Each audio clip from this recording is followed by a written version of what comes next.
Hello everybody, it's Barry. It's Easter Saturday again and it's about 5:45 and I've decided now would be a very good time to bring the dogs out for their evening walk. And we're going to walk down a beautiful spot here in the town, if the dogs don't trip me up. Thank you.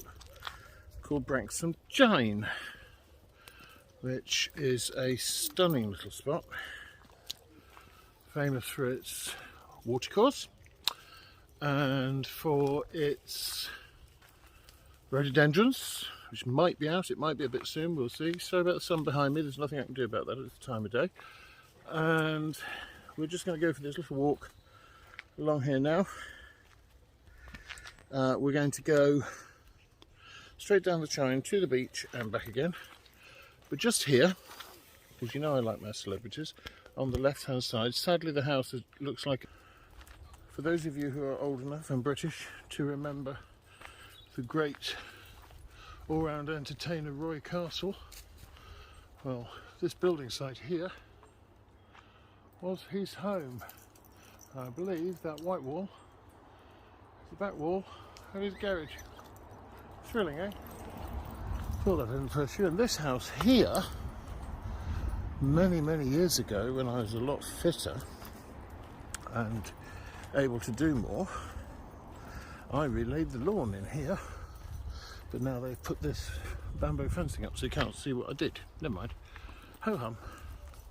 So we're walking along the route of Branksome Chine.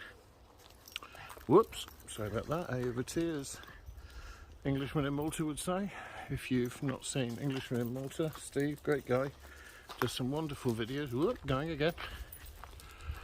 Tours round what I call my true home, and where I'll be at the end of this month, doing lots of walks about the beautiful Maltese islands as part of my, well, finishing off my walk 100 miles in April for the Royal British Legion. Honestly, people watching these videos in the future will go, what's he talking about? Oh look, there you are, you can see the lawn I laid. I don't think I did too bad a job, all things considered. It's a big job too. Anyway, I'm not fit enough to do it now. So here we are, walking down the path in between the houses towards the start of Branksome Chine. As I've said many times before, Branksome and the Bournemouth and the western side, eastern side of Poole, coastal line, are divided by 7 chines. And we are the furthest west here at Branksome. I shall cover each chine in course over time, but this one I think is particularly beautiful and hopefully you'll enjoy it too. I'll show you a bit more when we get a bit further on. So I've walked a bit further on and here we come now to just go past the bend, come to the little cave and rockery. Obviously this is man-made, it's Victorian, and again it was just a way of making our river Bourne just that little bit more interesting. It's another one of its tributaries here. You see a beautiful little rock pool and waterfall area, and then we're going to follow the Bourne.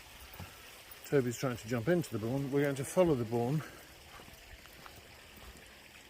down its run as we go through this tree-lined walkway. You'll notice that the water is quite browny red at this point, or the silt is. That's because in this particular part of the area there is a very iron-rich depository of ore in the ground, and of course that will always make the water change this funny colour. And there's a very strange and unique smell about it as well. You see the blossom is out. It's Easter Saturday. One of the things I didn't mention in my previous video is that these amazing and very tall We're looking up to at least a couple of 100 foot up there to that crown. Pine trees, which sorry, you've got dementia. Toby's decided he wants Toby's decided he wants to play with a dog that would probably chew him to pieces. So as we get back, stop it. As we get back here, you see this beautiful blossom. Well, you shouldn't have got under my foot, should you, you daft dog? Truly very pretty. And I was saying about the pine trees. When Bournemouth was non-existent, just a large piece of land on the south coast of England, it was completely dominated by these huge fern trees. You'll remember the one where I took the mickey out of Amanda Holden at Coy Pond. I mentioned in my overlay that particular chine has the largest redwood in the British Isles, the giant American redwood, sort of sequoias that you see in California. Not quite big enough to drive a car through, like General Sherman, but for a tiny little island, we don't do bad.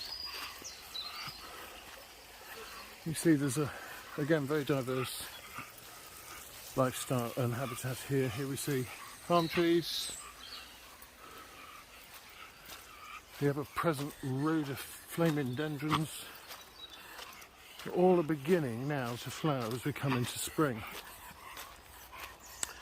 And in about a month's time, I should come back and do some more, because all of the rhododendrons, not just this large example leaning over the path ahead of us, will be in full bloom by then. And the colours down here are just stunning.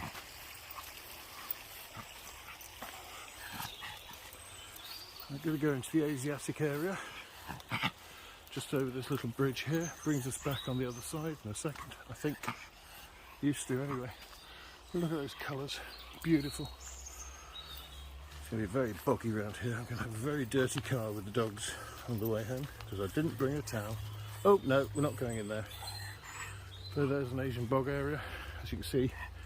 Lots of bamboos and other Asian trees planted, and all surviving very well in the boggy conditions so predominant in the area.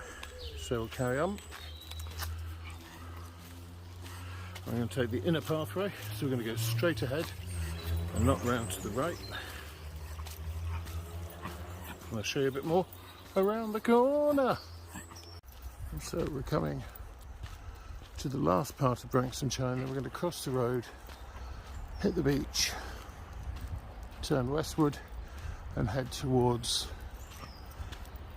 the Canford Cliffs steps. This gorgeous camellia. This is not a rhododendron, obviously. You can always tell a camellia, it has flowers but no leaves. It's very bizarre but very beautiful, sometimes quite haunting tree. Very difficult to grow.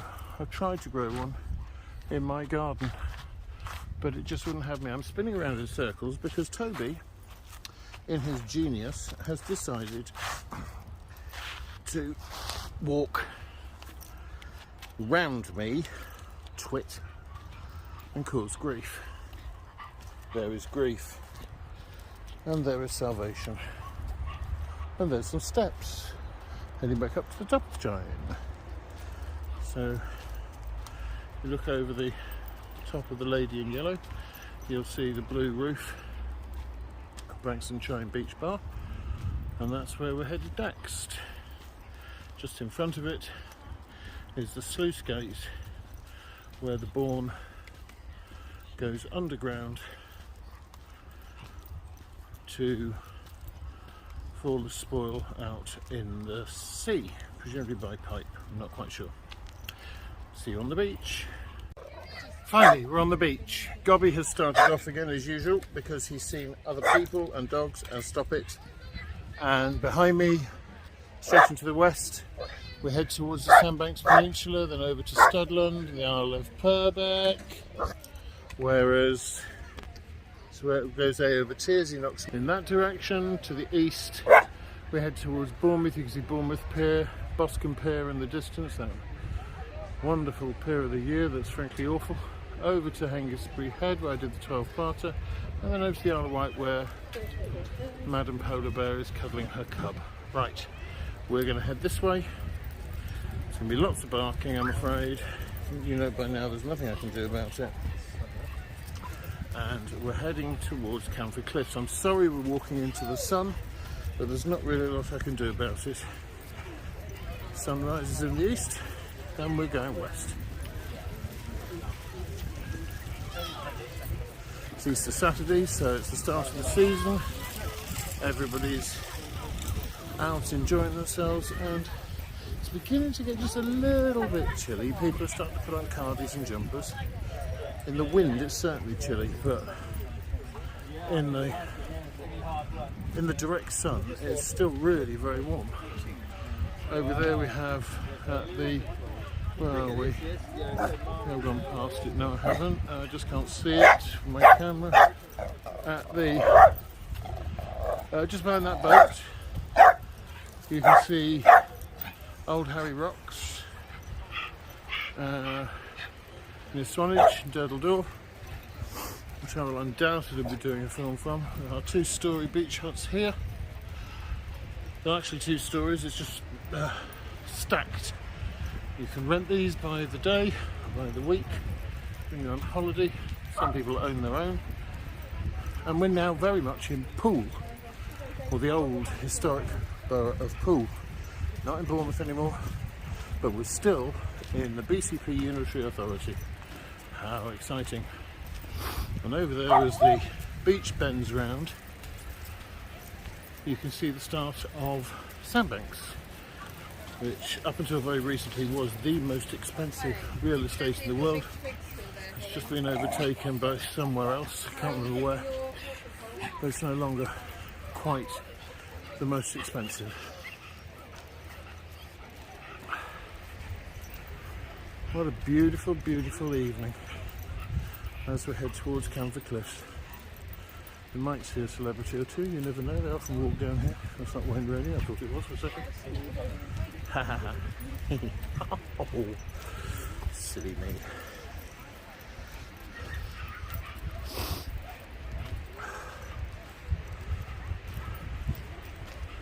And we're going to head up through the cliff, up the cliff to Canford Cliffs Library car park and the little wooded area there, and then head back to the car. So I'll be in touch soon. Hello Susie, I just dropped my selfie stick on her. So before we go any further, we are just about to go up there. It doesn't look that much until you realise you then have to follow a zigzag all the way to the very top. Just a quick word about our beaches. So we go from Sandbanks over there, if you want to go over the ferry to Studland, then all the way around here and all the way to Hengistbury Head. We have probably the finest beaches in the country here. 7.5 miles of unobstructed sand, all perfectly safe and level like this. This is mid-tide, it's not low tide, it's not high tide, it's just in the middle because we have 4 cross currents that come across Poole Bay. 2 from Solent, 1 from Poole Harbour itself, and 1 directly in from the channel. A number of blue flag beaches, and we're just so blessed. So, up the stairs we go. And so there we are, at the top.